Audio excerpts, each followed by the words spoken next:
Hey everyone, welcome to another episode of Fundraising, a podcast where we interview early stage investors and ask them all the tips, tricks, tidbits, advice that you as a first time fundraising founder want to know about the fundraising process. Today, I have a very special guest, Arkady, the general partner of Arkane. Thank you so much for being on today. As we talk to a lot of founders or in the space, I think that what you get to bring today is a more technical background. So I'm excited to dive into that. One of the episodes I heard you on recently, you'd mentioned this, that something like 1 in 5 deep tech investors have the technical background that they might need to invest with, which means the majority, including myself, don't have the technical backgrounds as they invest into these very and highly technical businesses, which is kind of crazy. Man, I think that everybody tries to approach this game from a very different angle. It's a very well-known thing that there are many ways to win in venture. And as long as you've got an edge, play to your strength. I think that people at Deep Checks are unmatched in terms of your marketing, in terms of your ability to create community and attract people to you. And you should play to your strength. There are many great firms out there. Boost VC is fantastic. They have their own strategy. And we just need to know what we're good at and utilize it to our best ability. My Yep. first advice to the founders. I completely agree. First of many. So at Arkane, could you give us some quick background on average check size, stages you invest in, and then maybe you mentioned deep tech, any specific areas or sectors that you're interested in? We invest in the very first rounds that people raise. If it's a friends and family, perfect. If it's pre-seed, perfect, works for us. We do anywhere from 300 to 500K checks. Want to lead your very first round, want to be your very first VC check. We're the most excited about neurotech, energy, and hardware for logistics. We found those three areas to be one of the most impactful for humanity, and we want to make sure that our work is not just lucrative and pays well to our LPs, but also helps humanity be a little bit better off. I love that. That's a great mission. Why did you choose to get into VC and what were you doing right before? I've been an entrepreneur my whole life, and I moved to the US to do something in the world of science and technology. And when I met a bunch of founders as an angel, as a consultant, and as an advisor, I saw the same problem play out over and over again. Deeply technical founders having trouble telling their story. And especially back in 2021, less than technical VCs having trouble to understand what kind of technology is real and what kind of technology is Theranos 2.0. So we had to be very focused in translating from deeply scientific language to VC language. I found that it to be a very clear problem. And I found that my network, my skills, and everything that I've done so far in my life would be best fit for a venture fund. Yep. Yep. I like that. And it makes you, I think, the language barrier that a lot of technical founders might have with a typical VC, even if they are a deep tech VC, they would not have with you, which I think adds a little bit to the empathy and just the ability for them to feel at home with someone like yourself. But yeah, I can geek out about tensor There multiplication if you you need go. me to. Love Don't tell that. my I love wife, that. please.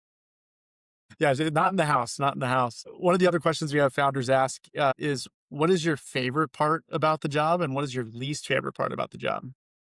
My favorite part is finding really talented people with really talented. I understand it sounds like a kind of a cop out answer, but that's genuinely why I do what I do. When I see things that I read about as a child in a science fiction book, and I see those prototypes in my hand, that is a little bit of this wow moment. You're like, what's going on here?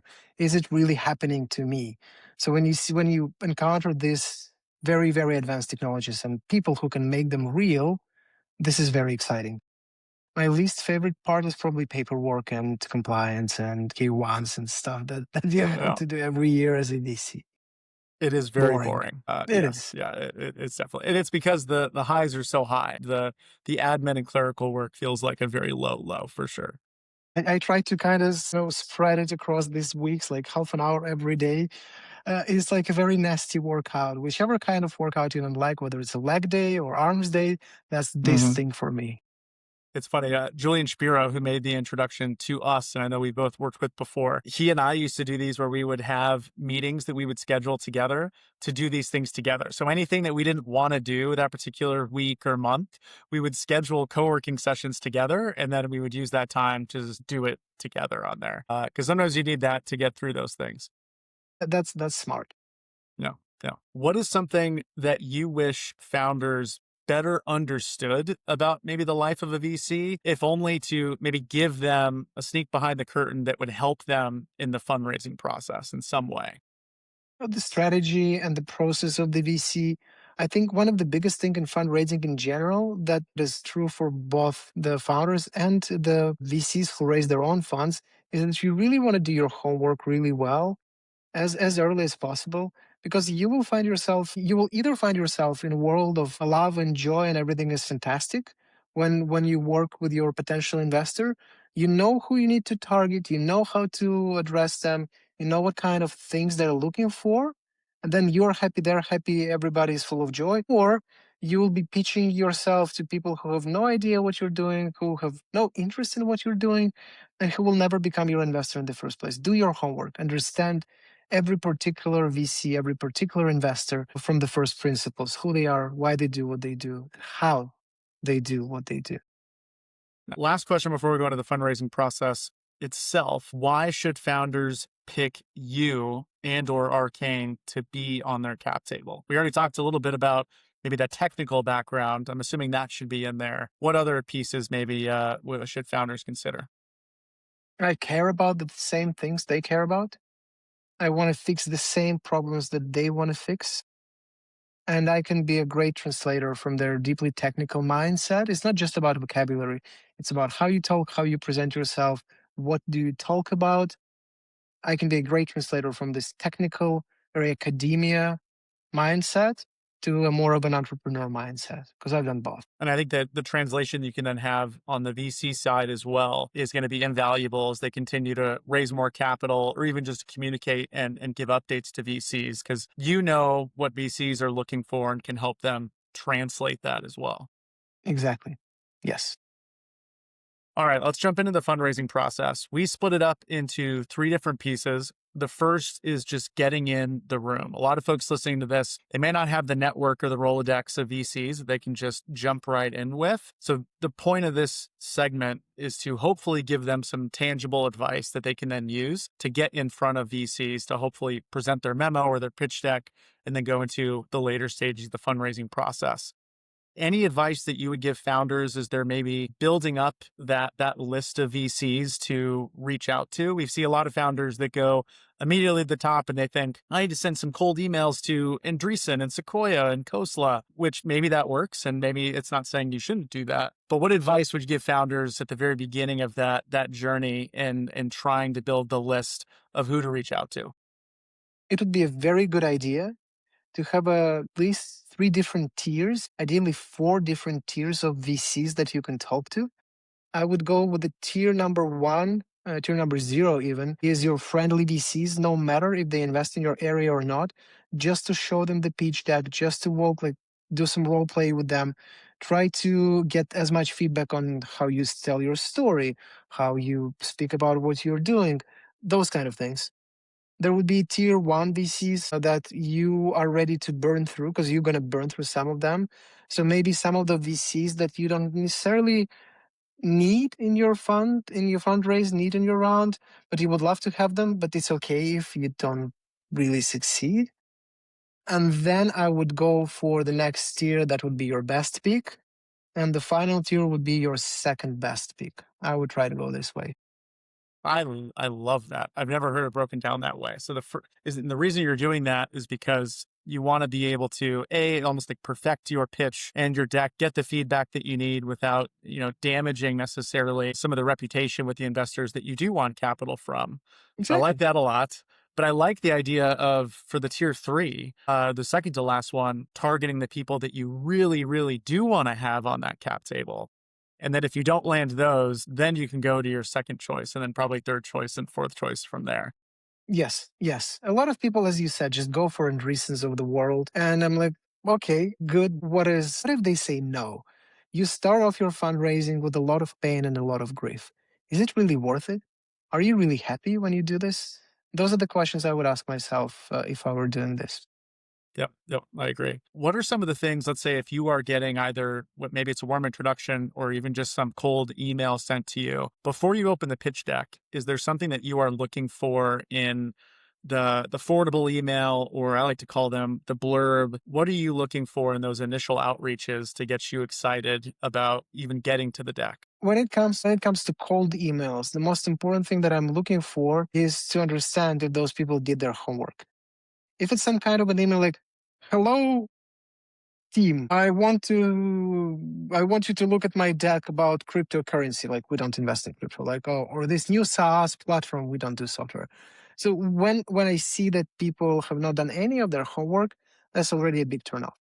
If they send me an email like, "Arkady, I've read your recent post, or I read your recent this or that." Literally yesterday, a guy reached out to me and he said, "I have seen that you have mentioned something on LinkedIn about non-invasive neuromodulation. I'm excited to share with you what we're doing." And I will take this kind of conversation. Do your homework, show that you care enough about people's time, and then these people will get back to you with the same attitude. If you don't care, if you just blast out 1,000 emails and pray for the best, well, you're probably not going to get any reaction whatsoever. Yep, yep, I completely agree. And it's funny how often I'd say more than half of the emails are not that. So even just by taking that extra step, you're going to already be ahead of the average. Into the That's pitch just deck, yeah. don't be lazy. Don't be lazy. I agree. On the to the pitch deck side, so if you get excited and you're reading through, pitch deck is typically where VCs are going to land first and learning more about your business. For you personally, is there a slide or something that you are gravitating towards to kind of figure out if this is something that's even worth more of your time? I really want to understand two things from the pitch deck. Number one, what have those guys understood that nobody else understands? And number two, what is the problem space that they're tackling? To me, those would be the most important things. If I care about the same problem, if I see that they have really understood it better than anybody else, then very likely I will be the person that would be excited about. Hmm. It's common feedback that we see with VCs, and founders are sometimes frustrated with it's like the unique insight question. It's like, what do you see here that no one else sees? Why, in your mind, is that something that is so important for you to see, but also a lot of other VCs looking for that? Because everybody should have a right to exist. Honestly, it might be cynical, but if you're not doing something better than it was done before, why bother? Like, nobody asks sports people, Messi or whoever is the flavor of the sports today, or Max Verstappen, for example, nobody asked them like, why don't you just do your stuff on average? Why do you care? Why do you try to score a goal? Why do you try to win a race? What kind of question is that? It's like, if you So true. have something unique about what you do, look at LeBron James. This guy's work ethic is insane. The things he innovated in terms of his recovery, in terms of how he operates, that's just crazy. If you do something in the crowded area, in the field where a lot of people attempted to do something before you, you should have a unique insight. You should have the right to exist, claim to fame, call it whatever it is. It doesn't, like, being average doesn't cut it, Matt. Yeah.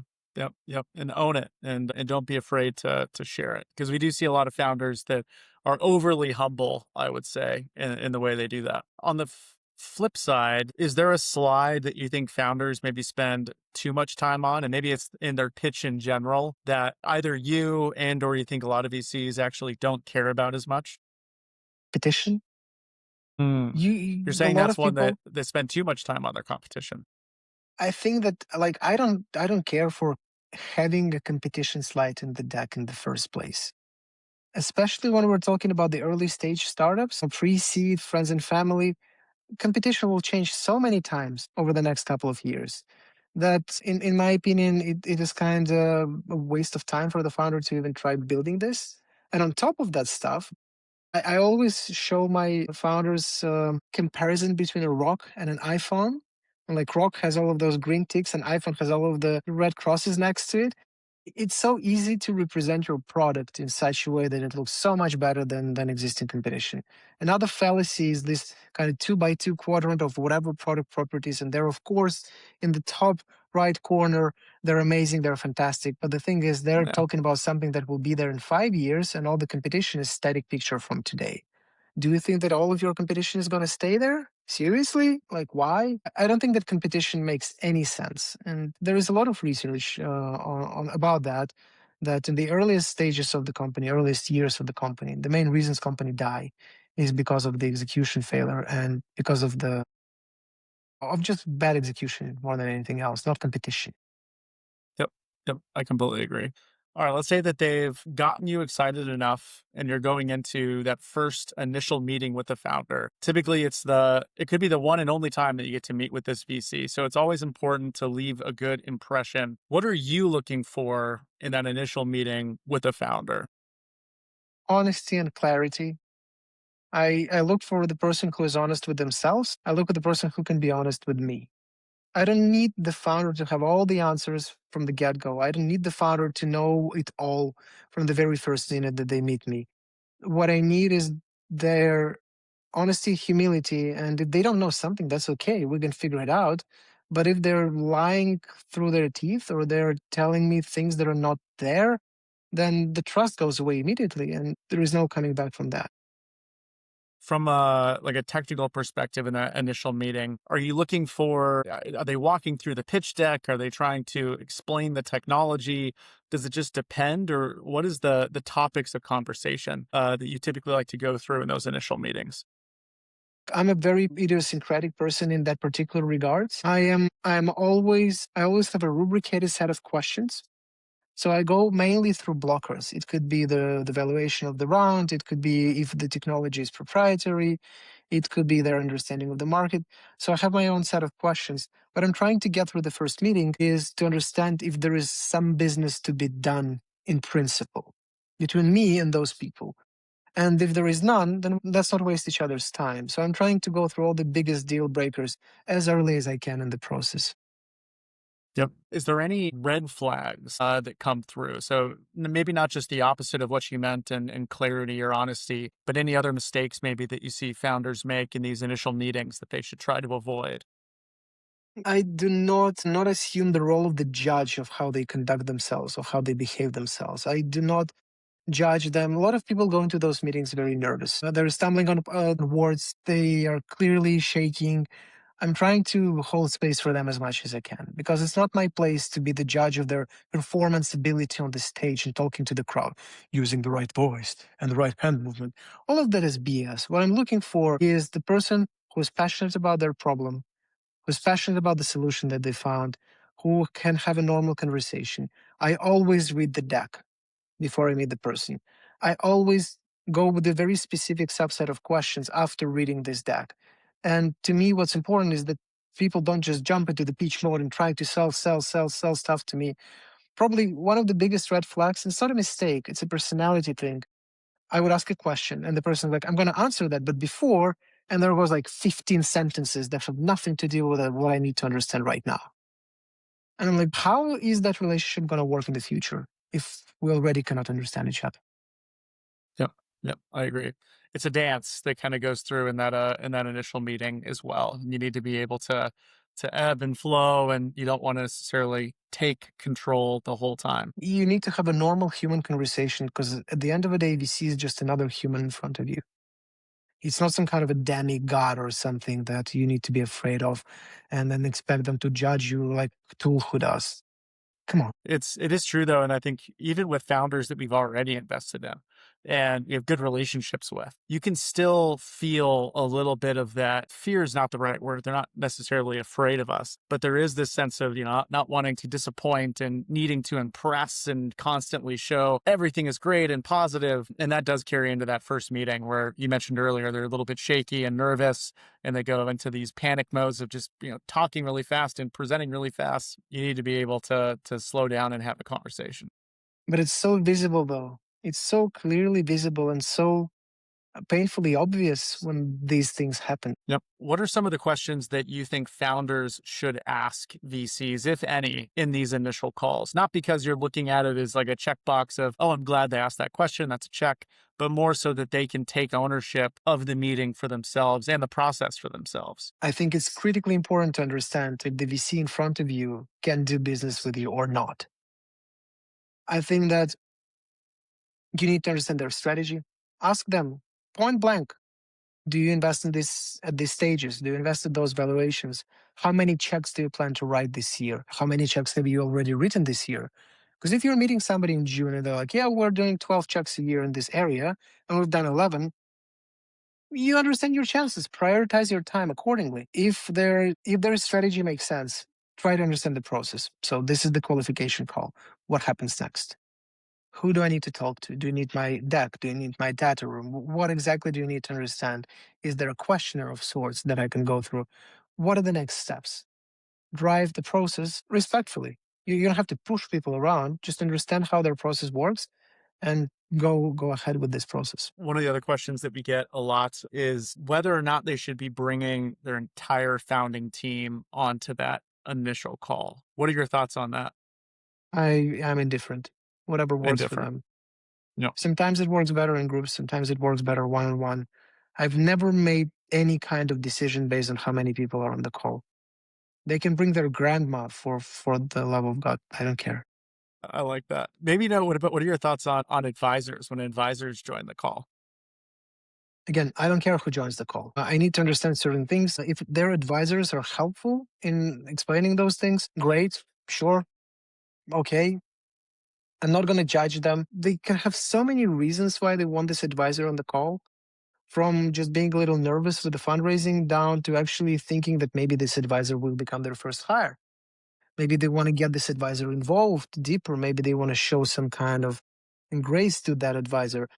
And assuming things about that and jumping to conclusions based on my own assumptions, Yeah. it's not smart. I feel like that is not a hot take, but a take that I really like because I think I've had asked that question to a lot of VCs and they have very specific like answers to that, which is why founders ask for it because there have been times where they've said that, oh, the meeting didn't go well. You invited too many people to it or that you had that. And it's to the point where founders now have to ask the question because they've gotten feedback in so many different ways. Now you got me confused. Like, why would they be unhappy that there are too many people on the call? Are they afraid or something? What the hell I is going know, on right? there? They feel outnumbered. Their egos are hurt. that's, that's hilarious. Uh-huh. But I think that's more of a testament to you is what I was getting at. Because I think it's more normal, and normal isn't the right word, more common that VCs do have some sort of particular, especially if it's somebody that's non-related to the founding team. Look, I genuinely think that it makes zero sense to try to understand why a certain person is on the call. And it makes even less sense to try to judge a founder because there is somebody on the call like that. It doesn't make any sense to me. I would not advocate for that approach. I think it's a bad idea to judge founders based on that. Yep, agreed. All right, let's say that they've impressed you enough on the call. They're kind of moving into the next phases of the process. What does your diligence process look like? So everything going from after that first call to writing the check. So it is pretty straightforward. If everything is fine and we think that we can be a fit, I will send a questionnaire. I would ask them to complete this questionnaire. Once this questionnaire is completed, I will introduce them to the scientific partner on the deal and the business partner on the deal. Those people will go into the conversation already prepared and knowing what we expect to happen. So those partners of mine will look at the filled out questionnaire data and they will then reach out to founders, meet those founders, and have a conversation with them. So at that point, the founders spend maybe 2.5 hours talking to us. If everything is fine and my partners say, yeah, let's go, then I'm going to have a final call with the founder. And after that, this is it. We've made our decision. We're going to fill out our own internal scorecard, and that's it. So we've optimized the process in such a way that if it's not a fit, then the founder would not spend more than 30 minutes with us. If it is a fit, or if it is a potential fit, or we're serious about it, no more than 3.5 hours of net time of the founder will be spent on our process. I'm very respectful of their time. They've got a lot of things to accomplish.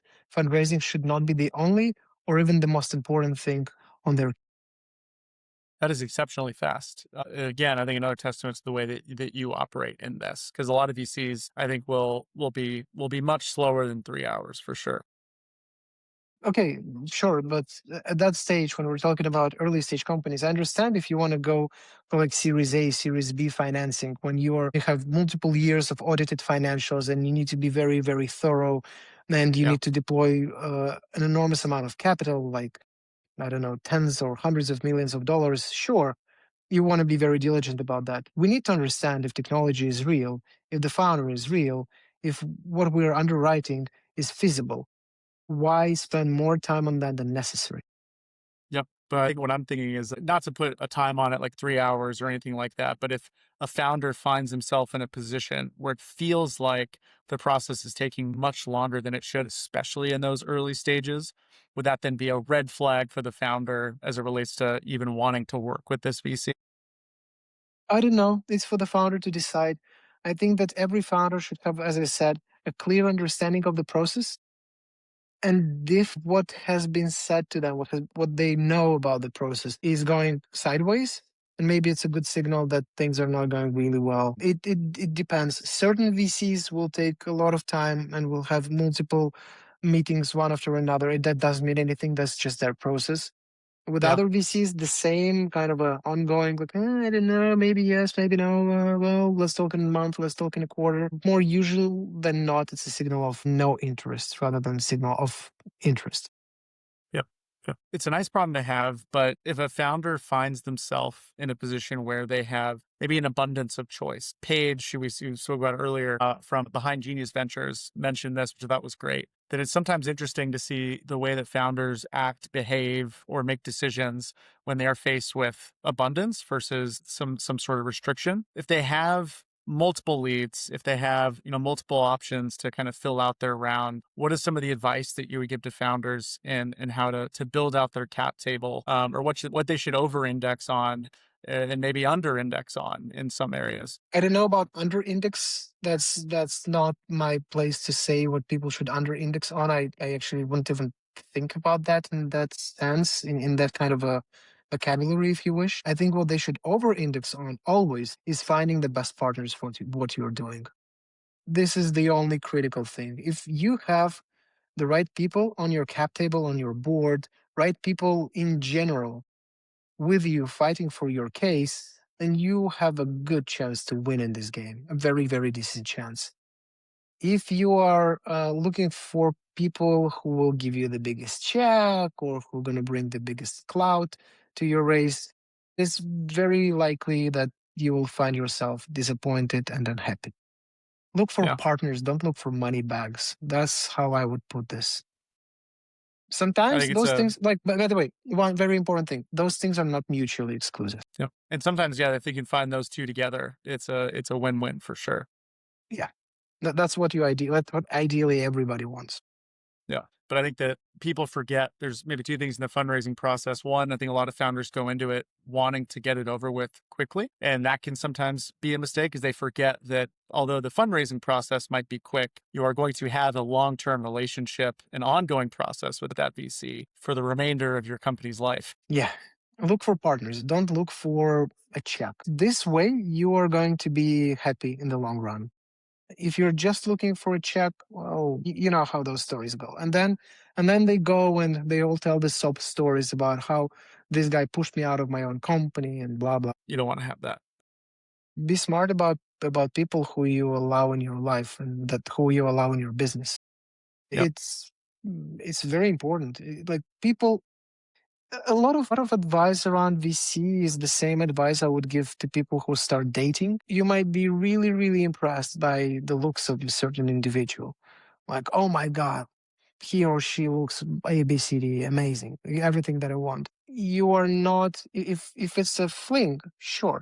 But we're talking about a relationship that's going to last, what, 10, 12 years with the VC, like an average marriage does in the US. If you're looking for a long term relationship, you probably should not optimize just for the looks, right? No? What do you think about that? Yep, I agree. On the other side of that, if they find themselves needing to build FOMO, they haven't quite filled out their round, what is some feedback or advice you give to founders as they're kind of playing that game of, trying to build FOMO and show momentum, but also maybe not overstepping or coming off desperate or anything like that? I think that building FOMO, I think that any artificial kind of engagement is a bad idea, period. Just bad idea by definition. I think that people who are trying to build FOMO, people who are trying to be sneaky about their fundraising, people who are trying to be manipulative about their fundraising, this is one of Mhm. those things where I would be like, okay, I'm out. I'm done. I'm not interested anymore. This is not exciting for me. And if you do that, you'll lose a lot of that trust quickly. And it's amazing how fast a round can unravel, even if you think that you are far along in that process. It can unravel quick.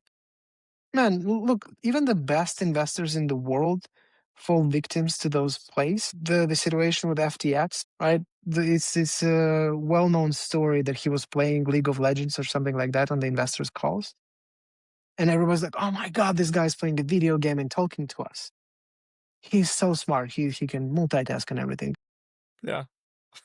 Like people over index on the vibe and how cool the founder is. I think that any kind of manipulation is the wrong way to have a relationship. And once you do it, if you get caught, you get caught, and that's the end of the story. And reputation is tarnished in hours, not days. I would actually vote against any kind of artificial creating FOMO or any kind of tactics like that.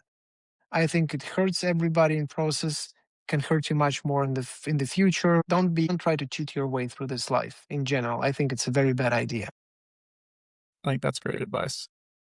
Let's say that they've done all of this, they've closed their round, they can celebrate for 5 minutes. But one of the things I think is really hard that founders Celebrate don't what? appreciate. Celebrate the fact that they have now obligations and liabilities? Like what are you talking about? Exactly right. Exactly right. And that's what I was going to say is that I think it's a really weird moment because founders kind of go from they've been working for, weeks tirelessly, maybe even months to close this round. And then it's closed very quickly. And all of a sudden it feels like the work now has just begun and it is a milestone. I do think it's worthy of celebration, but it is a weird shift that founders have to make. One of the things we've had in this podcast is that you've just spent the last, handful of days or weeks selling to investors and now you have to go and sell to your customers and your team, and it's like kind of a different shift. Any advice you'd give to founders as they're moving from one phase to another, or in your mind is it actually not that big of a shift? I think that celebrating a fundraise is a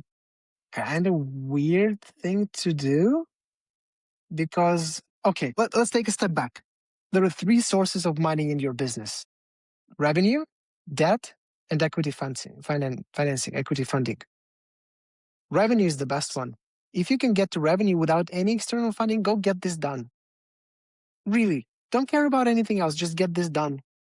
And then maybe somebody will come knocking on your door, like asking you, begging you to take their money. Maybe at that point, you should really consider why you need this cash. Okay, you need to raise external capital. Can you raise debt funding? If you can raise debt funding, do this because the only thing that comes with debt funding is obligation to pay interest. And that's it, period. Nothing else. The absolute worst type of capital you can ever raise in your life is equity financing. The absolute worst. Yep. What is there to celebrate?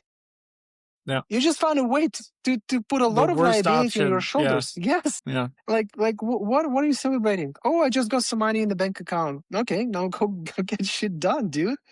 Yeah. Like now you owe money to people. Now Yeah. maybe they're not gonna come chasing your house and your car and stuff like that. But now you have other people who have expectations about you. You've made promises that now you need to fulfill. And you've It's not set something yourself I on a would path celebrate. that I think a lot of founders actually don't understand until they're fully in it. I would not celebrate fundraising.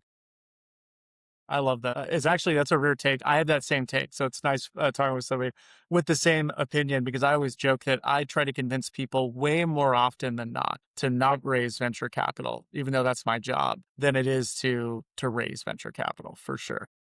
I mean, man, like the graveyards of people who raised venture capital and thought that it was a good idea. And not only that, if they had not, how happy and or successful they probably could have been.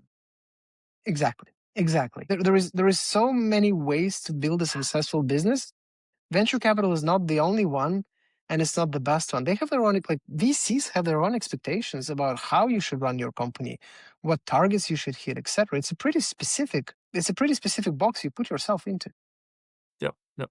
Yep. Any common mistake that you see founders make in the first 2 to 3 months after they fundraise? Not really. The thing that would be a common trend would be when people raise what I call suicide rounds, when they raise too much too early at too large of a valuation.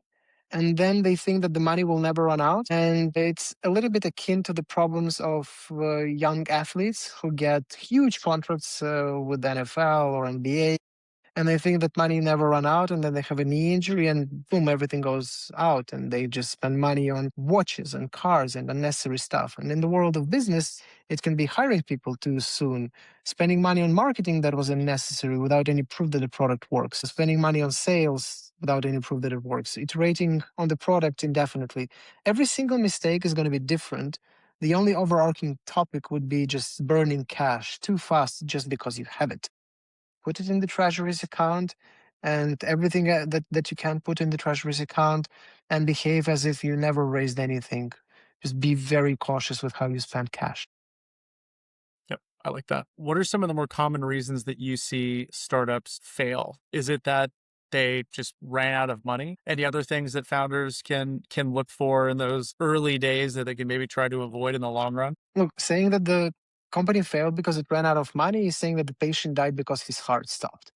It's like, sure, but like, why the heart stopped in the first place? A lot of that boils down to human psychology. A lot of that stuff, Airbnb was about to go bankrupt, what, 6 times? They ran Yeah. out of cash?